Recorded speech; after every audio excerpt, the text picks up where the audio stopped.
Alex Lomax, actually. He's a guy that really struggled last year. Shooting the ball from the field. He's always been a great defensive player, but kind of lost his way a little bit. But this year he came in understanding what he needed to do and how he could affect the game for us. So I can say him, not because he played for me, because he actually understands now what it takes for him to be successful on this level and for us to be successful. You mentioned how different just the two rosters are from year one to year two, veteran. Do you feel more pressure to win than last year? Not at all, because I just want to win, period. I don't put that pressure on myself because I feel like it's something that we all want. And, I had the pressure last year in my mind to get wins because, we want to get the team back on the map, want to get the school back on the map. So, yeah. When you look at it, you said you don't really look and see where other people rank you. What do the players think about themselves, about where they should be, and do you have to jump on them and say, look, don't get your head too big too quick just because you're all our players are very confident, so you don't have to ask them. They'll tell you. They'll say, hey, we're number one, and that's the way that they should think. You've been around James a while already, but since he's got to campus, have you learned anything new about him? Is he different in any way? Well, he's matured a lot. James is really quiet. He's being very active with his teammates, something that he really didn't do as much in the past. He's asking a lot of questions. He's very hungry because he wants to play great while he's here at the university. What will Lance Thomas give you this year that you couldn't get from him last year? Well, he's a stretch four and that can play some five. Outside shooting is great. He was our best shot blocker last year. So anytime you can add defense and that outside shooting to your team, that's a blessing. What have you learned about yourself after that first year coaching at this level, entering this season?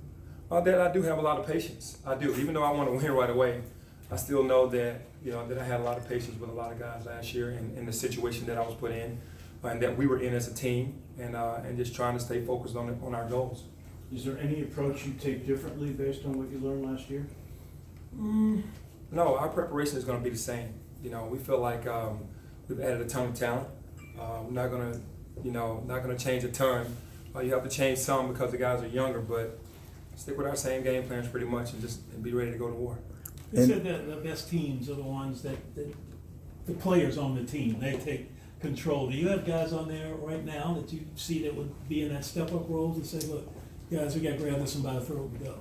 I think the guys from last year, and then Isaiah Stokes as well. I mean, he wants to win. He has a lot to prove.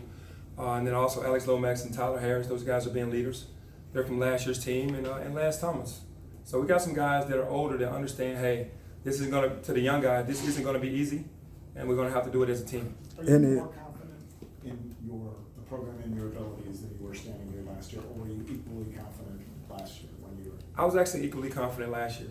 I felt like if a team comes together and has the chemistry and buys into what we're telling them, then we can win. I mean, in terms of your own role, your own ability to do your own ability and comfort with the job. I've always had the confidence that I could do the job. That'll never waver. I've never questioned that. Any update on the game schedules with Cal? No word yet. So we'll have to have the athletic director call their athletic director. Damian Ball is one of the overlooked freshmen this year. I mean, what do you expect him as far as impact this season? Damian is, he's special.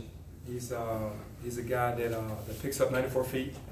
Might be our best defensive guard outside of Alex Lomax. Great rebounding guard. Understands the game really well, high IQ. Can pass the ball really well. He has a really bright future for sure. What's the mood around town when you just move around the city? Like you mentioned before how you take the recruits out to eat and they stand up and start cheering. Just when you're doing your normal day-to-day things, what's the mood from the people? The mood around the city everywhere that I go is that they can't wait for the season to start. Everybody's raring to go and to see what this team is going to do. We're all anxious. Time for one or two more? Penny, what's the top priority tomorrow with practice getting started? Big picture, what are you going to be emphasizing? Well, defense. With a young team, defense is going to get it. When we run into those teams that are senior-laden, 22, 23-year-old teams that are physical, understand the physicality of the game, the defense is going to come into play. I think offensively we're going to be okay. Defensively, we're going to have to shut people down, so we're definitely going to start with the defensive end.